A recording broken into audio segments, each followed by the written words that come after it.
So, Christopher, you were telling me about consciousness, and Yep. so Okay. continue. What we were discussing was the difference between brain activity and awareness. So when I ask people, how do you know you're thinking? And at some point I'll get them where they'll notice that yes, they are thinking, they're talking, they're listening to me. That's thought. And I get them to go, how do you know you're thinking? And we find there is an awareness that's aware of the thought. And then I ask them to drop the thought out and stay with the awareness. Once we start introspecting the awareness, going within the experience of awareness itself, without thought, we explore that. We find eventually that it is unlimited, it is unconditional, and there is no thing there, because until the awareness gets a focus, it's just aware of its own awareness, its own presence. So we explore that. We explore what sensations, its perceptive ability, just its nature. At this stage, until we give it something to focus on, such as the thoughts, or if we go the other way, which is the inner realm, which is consciousness, it has nothing. Therefore, the void / this concept that most people have of no thing. Now, when I talk to a lot of people actually touch this, but because they go, oh, there's nothing there, they don't think there's anything to be aware of, so they skip it. Most important place to find, because this is awareness. Once we learn to direct it both towards thinking and then consciousness, we become self-aware. This is enlightenment. But you have to notice the awareness that is aware. First layer, first aspect of enlightenment. And it has to go both ways to actually become enlightened, which is self-aware. Now, once you go through awareness into consciousness, different ball game. That's actually beyond enlightenment. Now, when you become aware, everybody has all these concepts of what awareness is like. They think it's this grandiose thing. Biggest disappointment you'll ever get. You think it solves something, it doesn't. It solves absolutely nothing. It just means you're aware of all the things that you've still got to do. And then you become aware at some point that now I've got consciousness to explore. Oh, heck, more work. Don't solve much, doesn't change anything. It's, yeah, just really interesting. So what I do with the people a lot of the time, before I go into any of these talk and consciousness, I just get them to be aware of their breath. So if you want at the moment, you can follow this. I just start breathing. And I ask you to be aware of your breath and just notice, does your breath have a natural rhythm? And I want you to just get used to that rhythm. We're not forcing it. We're not trying to create anything. It's not the ideal breath. We're just noticing breath. Just notice the natural pace of the breath, how it just, we relax into it, feel it.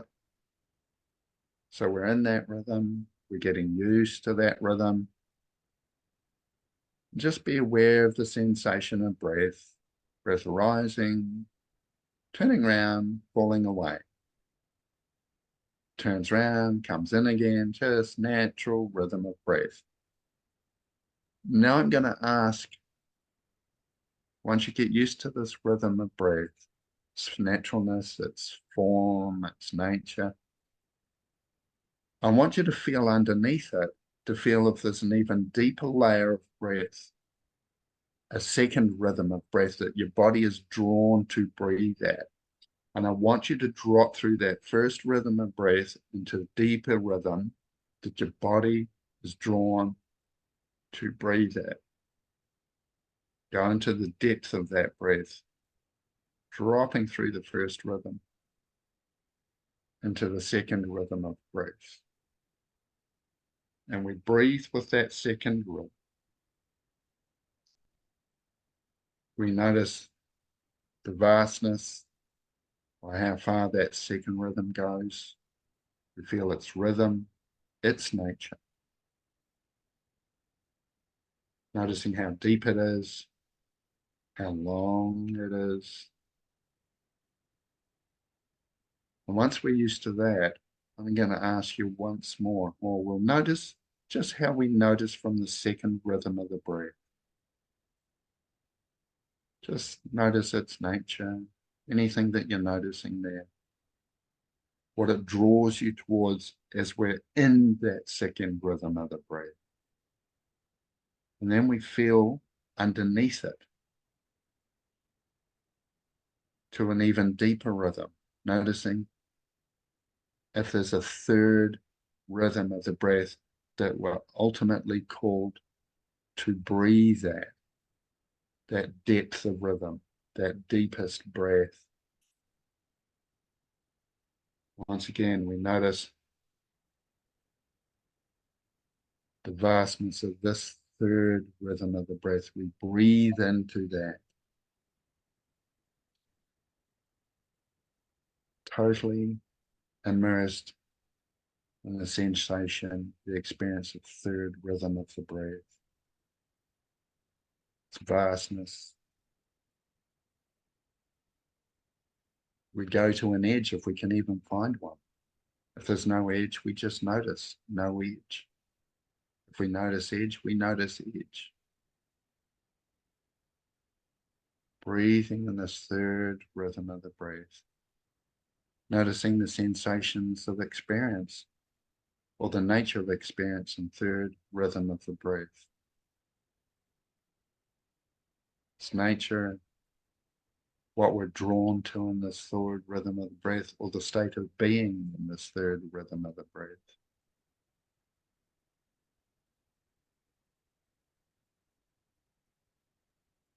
Now, yeah, from here, we'll take our time. When we're ready, we'll go back up to the second rhythm of the breath.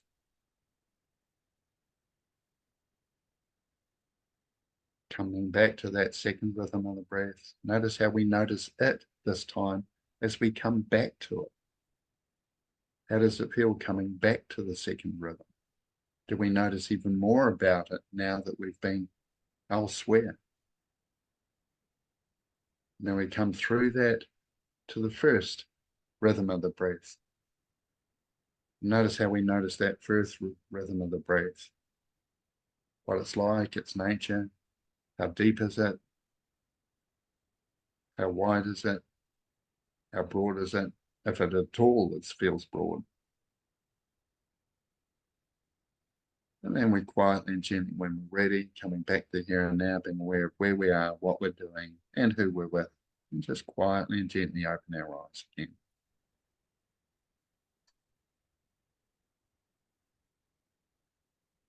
Where am I? I think I was just getting into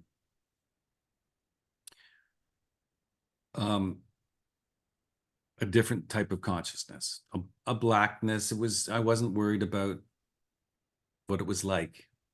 Yep. And then I would often have, little thoughts coming up saying, okay, are you doing this right? um, Gotta love it, eh? and then, well, no, I have no idea, but I'm going to keep trying. And then This is, yeah, perfect. How did it feel in each rhythm? Did you notice the three? I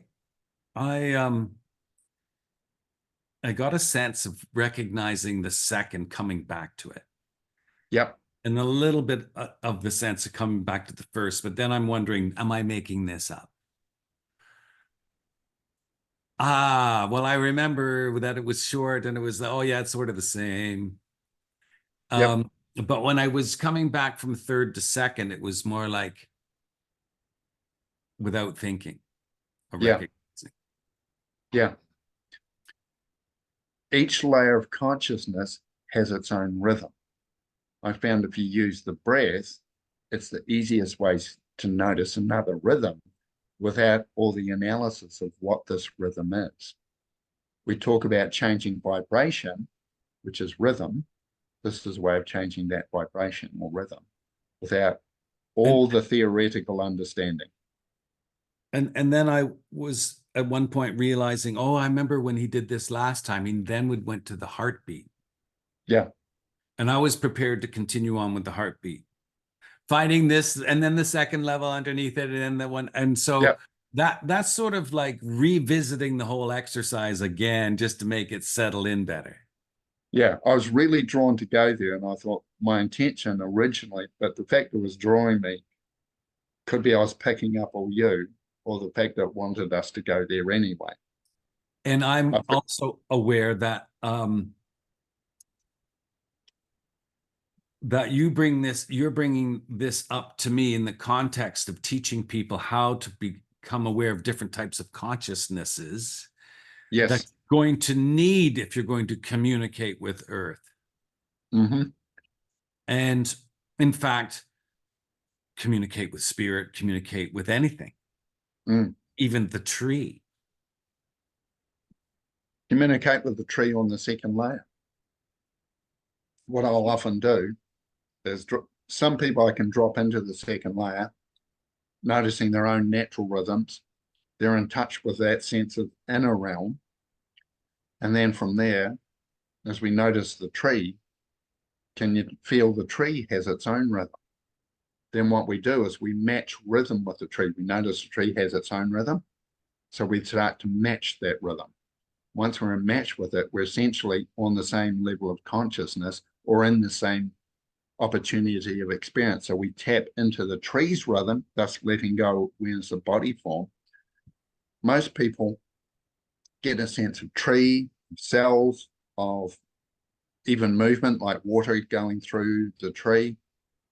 They can tap into the experience and the presence of the tree, and they'll go, how does the tree feel? How does it feel with us? What does the tree experience? Now, I call it tree because at this point, one of the things I'll also ask them is, does tree feel separate from any other tree? The answer is no. They just experience themselves as one tree. They're all just tree. It's like, are you separate? No. Are you separate? No. I'm tree. You're tree. Yeah, I'm tree. So I have talked to my trees in my forest many times, but there are a few that, because they're bigger and have wonderful shapes, and I've talked to them playfully with my imagination. Yeah. Call them names. You know, some of them are like the witch's trees, and others a grandfather tree and a grandmother tree, and then Yep. and so as I do my daily walk, I'm reminded to practice what Chris was telling me about how to like open up your heart to listen. Mm-hmm. And you also taught that like you have a chakra in the front and the back, and so you have to Yep. keep both of those open. And Yep. and that's sort of like, because it's a torus shape thing and the energy Yep. goes in directions. And then you also reminded me that, well, talking with them is different than talking with us. But on the other hand, it's better if there's a give and a take and a give and a take and a give and a take, because that's how they operate all the time with their enzymes of the cells in the roots that are Yep. picking things. Oh, I tell you, I having fun with that lately too, but we'll go into that later. Oh, tell me now. Okay. Everything is a part of the living field. See, when a molecule comes from the earth into the plant, which we eat as food, it's not just a molecule, it's an energy. And the energy is a vibration, which is a reflection of the consciousness. So we're eating physicality, energetics, and consciousness. When we're open to this, the food comes in. We've usually only been aware of the physical consumption. Once you start getting into energetic consumption, we also aware of what the plant's purpose is / intent. Every plant is essentially a form of medicine for the body, which we think is just food, but it also has a health aspect / not just physical health, mental health, emotional health, consciousness health. / connection. Once you start tapping into this, it just gets interesting. So I found once, as I'm connecting with this, I'm feeling not just the physicality of the food, I'm feeling the energy coming through my body. It appears as long as we're not connecting with it consciously, we don't get the energetics of it. Thus, the energy is actually the life flow. So I feel the life that's flowing from the earth particle, from earth, her consciousness into the plant, from the plant into me, or to animal, which then humans consume. They have no issue with plant or animal consumption. It's all consciousness providing nutrition. No issue. I'm vegetarian by choice. I like the vibration of vegetables. Meat, I find, has a slower vibration. Outside that, there's no judgment. There's no judgment in it. It's just transference. Everything passes from one form to another.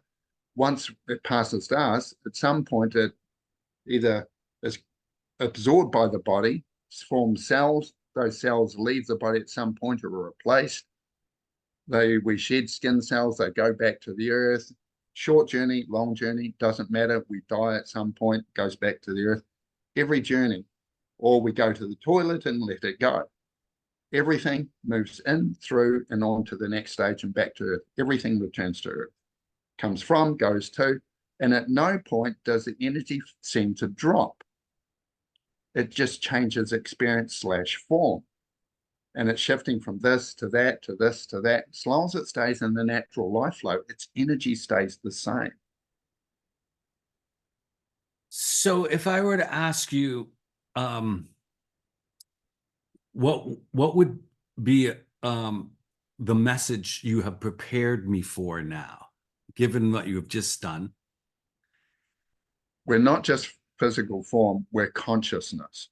So once we go beyond thinking, which is that realm of separation which we experience in time, which is, physical body. Actually, hold on, I'm going to just do something here to make it easier. I'll go to choose virtual background and I'll scroll up and go none. So we don't have that interfering. So we're in physical form, which is the world of time. Once you go into awareness, we're in the moment. Once you go through awareness, we're in consciousness. Realizing the earth is conscious, tapping into that consciousness. She's shown me in this last few days that nothing is outside her experience. We're still inside her interaction. Her cell has gone to the plant, which is still a manifestation of her because she's nourished it. Therefore, it's part of her. It's got her cells. It's got her breath. It's got her blood, which is the water. Water is life. That's that blood flow. That's her blood flow. Flows around. It's in the clouds. We're in her atmosphere. We're inside her. We never leave her. Nothing leaves her. We're all a manifestation within this. Once we start tapping into this, the purpose of it, the intent of it, what its job, task, place is, your indigenous friends have this, animals have purpose and intent, and they've been tapping me into spirit animals. I tell you, that's just been an interesting ball game as well. Yeah. So yes, we're going into it, and she shows me everything is an aspect within her, and we're in her cycle, in this what I call unified field of both consciousness, life, energy, move. To give us life, it needed movement, which is the wheel of life. Once you're in this wheel of life, everything gives to, from, and with each other. In this giving cycle, natural giving cycle, natural flow cycle, everything benefits everything, which is community, how everything works together. Then we start feeling the microbiome. We can aware of how the air gives life, water gives life, or as aspect plays life, earth gives life. Everything is giving and sharing with each other. Nothing at any point is outside this field of life, this wheel of life. Once you detect this, every cell, every particle is part of the wheel of life and never consciously or energetically leaves it. It So might shift it. Yeah, carry on. is there is this a description of why they would call you an earth talker?